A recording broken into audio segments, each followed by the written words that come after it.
runs around the room. If you need help passing around, let me know. Yeah, what will it mean to you, for this game to, be honoring someone, with a legacy like a Junior's? And do you guys plan to, catch any of that ceremony at halftime, or will you be, back in the locker room? Yeah, I mean, it's the way the game ops work. It has to be at halftime, which is difficult from our standpoint. With you only have 15 minutes and making adjustments, all that. Something tells me that Junior's up in heaven saying, you get those guys ready for the second half. A guy that exemplified humility like few people I've ever met, and that probably everybody in this room's ever met. He's going to want me in that locker room making the proper adjustments and getting our guys ready. Pat, how much, you were here just a short time, before his passing. I mean, it wasn't long. How much did you know? Did you know him before? You obviously knew of him. Did you know him before? And how much did you get to kind of know him? I didn't know him personally before. Obviously, I was well aware of, his success both in basketball and the professional world. Shortly after I got the job, I reached out to him, and he said, come on over. And I drove out to drove out to his office, and we sat down and we probably talked for over an hour about life, basketball, Louisville history. I mean, it was an amazing hour spending time with an amazing person. And what struck me more than anything, and obviously I was extremely well read by that point on his bio, because I was going out to meet with arguably the greatest citizen in the history of this city. I mean, when it's Muhammad Ali and Junior Bridgeman, Muhammad Ali, that's pretty powerful company right there. And he went out of his way, and you could just tell, uncomfortable talking about himself, and just the humility that he's about, the professionalism that he's about, and then is you got to know him better, and you start to talk to people around town, and you started to hear stories that aren't out in the public, that aren't well known, but just the things that he did from a philanthropy standpoint, wanting no attention, wanting no spotlight, no accolades, didn't want news stories about it. That's one of the coolest things about his life, because everybody knows the stuff that's public that he's done. And my goodness, I mean, we could sit in here for hours talking about all the good that he's done for the world and for the community, but it's the things that he did out of the kindness of his heart without not wanting any attention. I was blessed to be able to go to his memorial service, and it was one of the most extraordinary things I'd ever been a part of. I mean, star-studded, to say the least. But to hear all of these people stand up there, I mean, it was a who's who of famous people eulogizing him and telling personal anecdotes and stories. It was one of the most inspiring things I've ever been to either. It was beautiful. The music was, I mean, I walked out of there going like, I mean, this has to be the best our country and the world has to offer from a music standpoint, because the singers, everything, God touched that ceremony that day. And, and you heard people talk about the memorial service afterwards, and they were just saying how embarrassed Junior would have been about the gushing praise that all of the people that eulogized gave him, because that's not what he was about.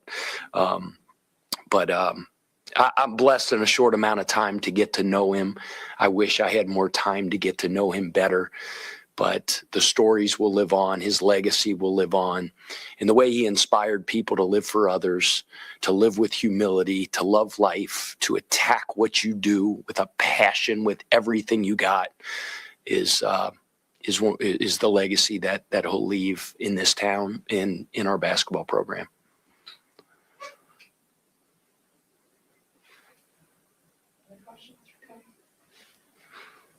This is a long rival. Louisville and Memphis haven't played in a number of years, though. How familiar are you with the rivalry that existed throughout the years and the excitement that the game holds? Well, I'll upon getting the job and talking to people in the fan base out in the community, it's amazing how many people talked about how the fan base would love to renew some old rivalries, Memphis being one of them, the old Memphis State, and then Cincinnati. And it just worked out this year that we were able to do that. And just to hear the stories and the excitement and the rivalries and the big games, and then to see the clips and the highlights of a lot of those old games, you could tell, how much this rivalry meant to both fan bases and to both programs. Growing up in Cincinnati, although, my father played at Xavier and I grew up a Xavier fan and played at Xavier. I mean, Xavier and Cincinnati are huge, huge rivals, and they're 3.5, 4 miles apart. And, my mom grew up a big Cincinnati fan. She talked about the national championship. She's talked about Oscar Robertson and all that stuff. So, and during my sort of teenage years is when, Cincinnati was one of the best programs in the country. And although I was a Xavier fan, I paid pretty close attention to the Metro Conference rivalries. I knew, Louisville and Cincinnati and Memphis and blah, blah, blah were big. And then obviously they went from the Metro Conference, and I think it was Great Midwest for a little bit. And then it was, Conference USA, and then rivals again in the American. So, yeah, I'm very well aware of how big of a rivalry that is. And it's really cool to reignite that rivalry once again. Felt like you had so many games right on top of each other for a while. Now you've had some time. What's this week been like, just back into practice, getting ready? Yeah, we did. We had a lot of games in a short amount of time. The break was needed for a lot of reasons. People forget because everybody talks about, the professional nature of collegiate basketball these days. They still have term papers. They still have exams. They still have 15 or 18 hours, and they got to pass, and they got to do this. And, so in that regard, it's not professional sports. It's real. You don't take care of your business in the classroom, and missing that much class, traveling that much, it was good to give those guys some time to get back up on their stuff from an academic standpoint. And then when you play a lot of games in a short amount of time, you got little nicks and dings and things like that. So we gave our guys a chance to get healthy. When you have a long layoff like that, you can break the week up in a certain way where you can, go back to preseason and just work on you for a couple days before you get into prep of a very dangerous and well-coached opponent. So I think we were able to do a lot of that over the last week. Pat, last week, obviously, with the Arkansas game, described it as a dominated performance by you guys, but a couple days later, you got the Indiana game where you guys were locked in from the jump. what does that say about your team's overall ability to kind of refocus? Bounce back. Yeah, I think we found out a lot about ourselves through that response because it was a tough game at Arkansas, and you give Arkansas a ton of credit. They were the better team that day. There were things we could have done better, but there were things they did to us that gave us problems, but we learned from it. We responded and had a good performance in the next game. But, whether you're responding to adversity or you're responding to success, it's still a response. So I thought our guys, in the last question about how they handled this week, they handled it like pros, like I knew they would. And we're hoping it leads to a really good performance tomorrow against a really good Memphis team. He talked about the last game, Sananda getting more comfortable out there. I'm just wondering, what are some of the signs that you see from him, to kind of let you know that he's more comfortable. And I'm thinking back to after the Kansas game, you kind of spoke about how this is also new to him and how he came over from a place where there's so many sets and he knows, I have to do this, this, and this every trip. What have you seen from him to kind of tell you that he's getting more comfortable playing in a free flowing sort of system? You just tell, you can feel it, you can see it in his demeanor and the way about him, the way he's playing on the court, more confidence that he's playing with. I don't think it was just the last game. I think it's been the last 7 or 8 games. But yeah, I did say that weeks ago, and I meant that. He had a very specific role on his team, on that professional team. And we talk so much about, the freedom with which we allow our guys to play. There is there's a method to behind the madness. It's not throwing spaghetti at the wall and sees what sticks. We play within concepts and some structure, but it's also being able to play confident, play free, play loose, play aggressive, play on the attack. And I think he's getting more comfortable playing like that. Yeah, when you look at Memphis, they've got some good players. Daniel, number one, kind of everything goes through him, doesn't it? I mean, as a point guard, it looks like he does a lot for them. Yeah, they are extremely talented. They're probably the longest, most athletic team we've played against this year. You know, and I said that to our guys the other day. I go, fellas, this team's more athletic, longer than Arkansas. And they all stood up and went, whoa, because that's a pretty athletic, long team. So, and they play really hard. I give Coach Hardaway a lot of credit for that. They're playing a lot of guys because I think his thing is just like our thing is, like, if you don't play hard, you're going to sit on the bench. And those guys know that. You mentioned the point guard number one. He's one of the most dynamic point guards in the country, you know, for sure, that we played against this year. Plays with the ultimate confidence and freedom. You know, coach gives him the ball, you know, at 7 at night. He wants it back at safe and sound at 9, like I always say good point guards do. He is extremely explosive. He can score at all 3 levels. Extremely shifty, extremely fast. You know, I told the guys yesterday and they laughed because sometimes you got to put it in their terms. I said, you guys all order stuff off Amazon and that's how you do your online shopping and all your stuff comes in.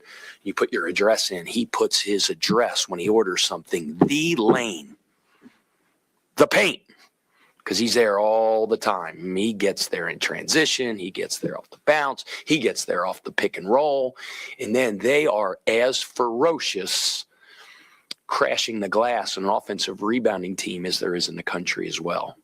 And all that length and athleticism, when those shots go up, it is an absolute avalanche to the rim. So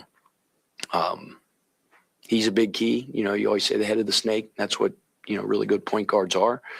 And, you know, they have, I mean, we spent all this time talking about him. I could go down the line on a bunch of very athletic or very explosive, talented offensive scorers. You know, you look at their scoring, it's very even across the board.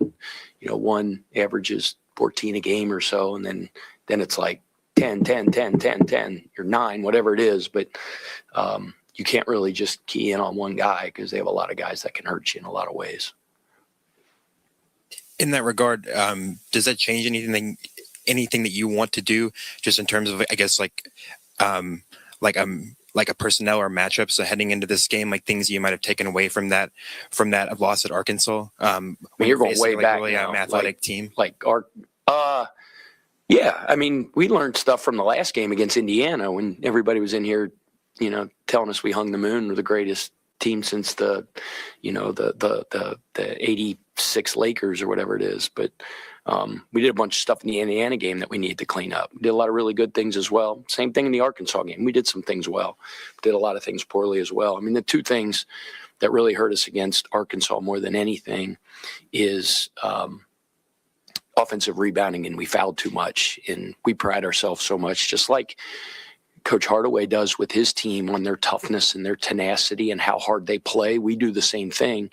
And what we learned from the Arkansas game is if you let your foot off the gas in any way, shape, or form, you can get hurt in those two ways. So we were constantly standing at the free throw line, watching them bounce, and shoot wide open 15-footers with nobody guarding them. Or they were getting second, third opportunities at the rim. So it's hard to win a game against a good team when you're doing those two things. Anything else for Coach Kelsey? Blaine? Pat, I wanted to ask about the defending without fouling. What are some of the keys for you guys defensively? Is it screen defense? Is it guys just getting beat at the point of attack?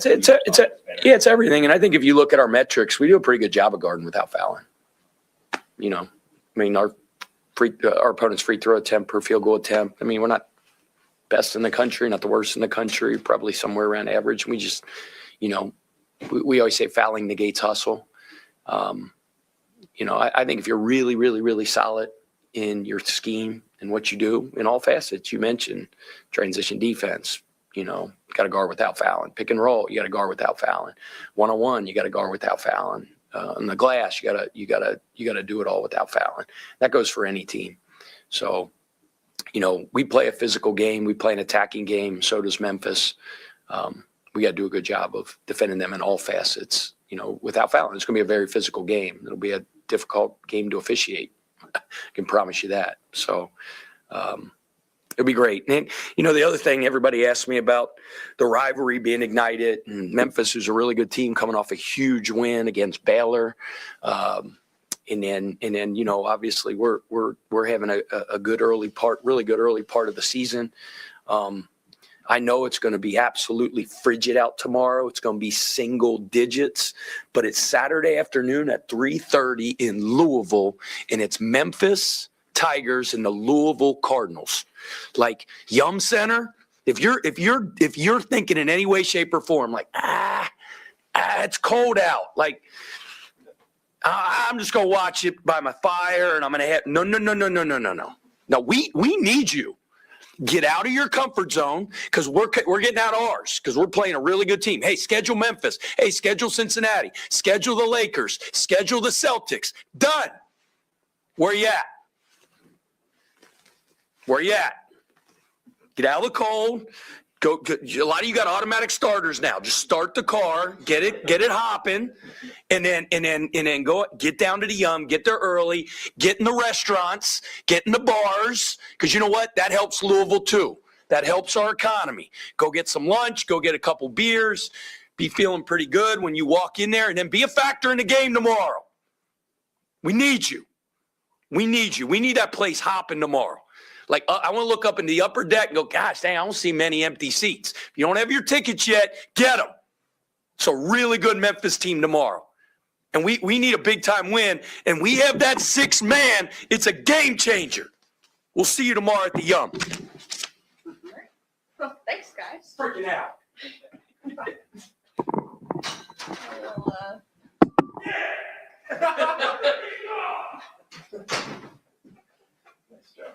All right.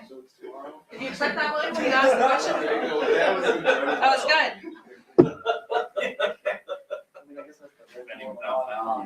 Defending without fouling, that's where we got.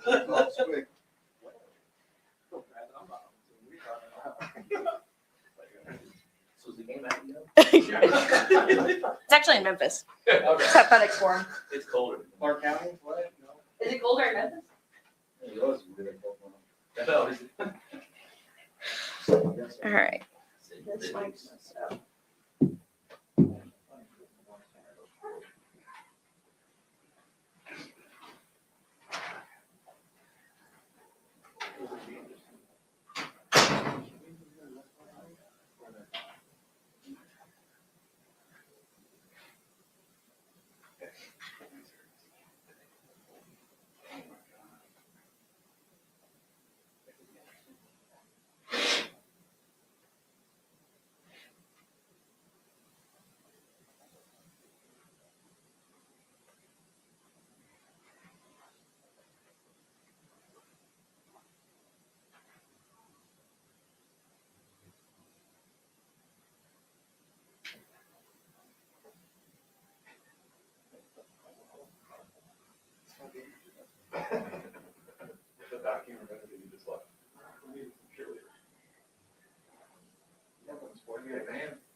They can just play that.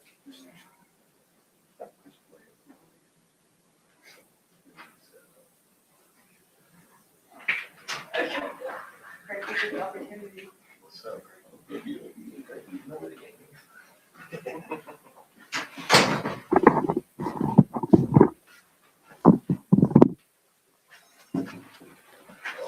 Okay. We've got Samantha Frew and Kobe Rogers. We'll just go ahead and write any questions for the two of them. Jody, we can start with you. So, Nandy, can you just talk about your improvement and how much more comfortable maybe, or do you feel comfortable? Do you feel that every game kind of getting better for you? Yes, I'd say so. I think it's a big switch coming over here from Europe, so it took its time, or still taking its time to adjust. But like you said, I feel like I'm getting more comfortable from each game, more trust from my teammates, my coaches, and I'd say it's a steady improvement. Coach talked about you had a different role on your team there than you do here. What kind of explain kind of what your role was there, and how hard has it been to do something different in transition? I'd say the biggest difference in my role was back home, I wasn't really having the ball in my hands. I was mainly a pick and roll guy, and over here, the coach, he wants me to have the ball in my hands and take decisions and be interactive and do more on the offensive side. And that's just a big difference I just wasn't used to. So, yeah. Kobe, Coach Kelsey said after the Indiana game that he challenged you and that you challenged yourself, especially after the Arkansas loss, to be this kind of defensive spark plug off the bench in the few days between games. What did things look like for you, and what was the response? What did that mean for you to have a 12-point performance, 13 minutes off the bench, and perform? Yeah, no, he was just, challenging me to be the leader that I need to be for this team. My play in the Arkansas game wasn't what it needed to be. Neither was, anybody on the teams, and that's why the result was what it was. So, just that challenge to be, exactly what I need to be, the role that I need to be, and the vocal leader that I need to be. So, just taking those steps during those couple of days. Sananda, could you speak about the differences between maybe some of the bigs that you went up against back in Germany versus, the guys here that you've been going up against now? Maybe some of those guys back home are, like a bit older, like you've talked about, but just kind of what are the biggest differences for you, going into these games now? I'd say the bigs over here are more athletic. Back home, I played a lot against older guys, on stronger guys, and they mostly rely on their finesse and they're just being older and having been through so much stuff, so just good in reading the game. And over here, it's like the bigs are super quick, athletic, and just aggressive. That's the biggest difference. And then Coach talked about after the game against Cincinnati, I think, mentioned, getting into the team at halftime. I'm asking them to play more physical. I'm just wondering, did you kind of need that extra push in that game, and has it kind of carried over through this stretch of most recent games? I wouldn't say I needed the push. I would just say the first half wasn't me, and I wasn't happy with myself. I mean, yes, the coach, he kind of called us out, but the reaction was needed. Also from my side, I saw that happen. So it was just my goal for the game, for the rest of the game and the other games, to be more physical and fight more and just show what I got to show. When you guys watch film of this Memphis team, I know Coach mentioned that he told you all that they're more athletic than Arkansas. I'm just wondering, what stands out to you when you turn on the film and start to game plan for them. Yeah, they're just kind of like PK said, long, athletic, fast, downhill team who likes to attack the rim. Offense, rebounding, transition. The point guard, he's their guy, the head of the snake, so he's kind of leading the charge on that. So we got to do a great job on him. But, Arkansas gave us a challenge with their athleticism and their physicality and whatnot. So, we're taking big steps to get ready towards, what this Memphis team has to offer. And they got a lot to offer. Kobe, you're 9 games in, which you look at, it's really not a lot of games to have played together yet. How much is this team still developing in terms of just learning each other, learning the team you want to be? And how much do you feel like what the team wants to be? Yeah, I think we're at a great spot so far. We still got a lot, to learn about each other and to grow, learn about each other as a team.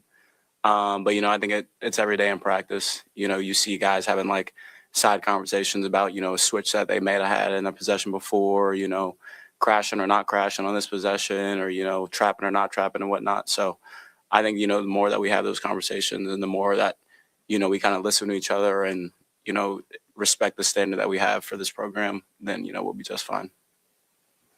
Kind of on that note, a long time off from the last game to this game, is that in your eyes beneficial to improving as a team? And what was this week like, or would you rather be on the court improving? Yeah, no, a week off, especially when you start, you know, getting in the regulars of the season where you get nicks and bruises, banged up a little bit. You know, the week off is always nice, but, you know, I feel like when you are playing, you know, game after game, you kind of get into like a little bit of a rhythm. And then when you take that week off, you know, it can kind of mess up your rhythm a little bit. So, you know, just trying to ensure that we, you know, have enough hard practices that feel, you know, sort of like game-like, just to get ready for this, you know, big game tomorrow. Did the fans back in Germany do like the Fru thing with you after moments there? First time in your career where that's happened? Yes, the first time. What is that like for you? I mean, like, because like, you know, like, is there other people who have, other players who have come through the program who kind of have a similar sounding name or whatever that fans do that for? So I'm just curious as to what that's like for you now. I'll be honest, the first games I didn't even notice. And I think my mom told me, like, you noticed the Fru thing? I'm like, what you mean the Fru thing? She was like, yeah, I heard the first time. I thought they were booing you, but I was like, why they booing you? I'm like, oh, really? Because usually in the games, I try to be so not focused on the fans. But now after a couple of baskets, I just hear it and just, it's a cool thing, I'd say. I like it. I appreciate the fans. So your mom is back home watching the games? Yes. How late does she typically have to stay up for those? That's a good question. Well into the morning, I guess. I mean, it's a 6-hour difference, but it depends. Earlier games are pretty good for her, but the later games, it's like 3 a.m, and I'm like, Mom, you should sleep. She said, no, I want to watch the games, and I just enjoy it so much. So I'm like, okay, do whatever. Here's some coffee. Yeah. Anything else for these two? Great, thank you. Thank you. Easy.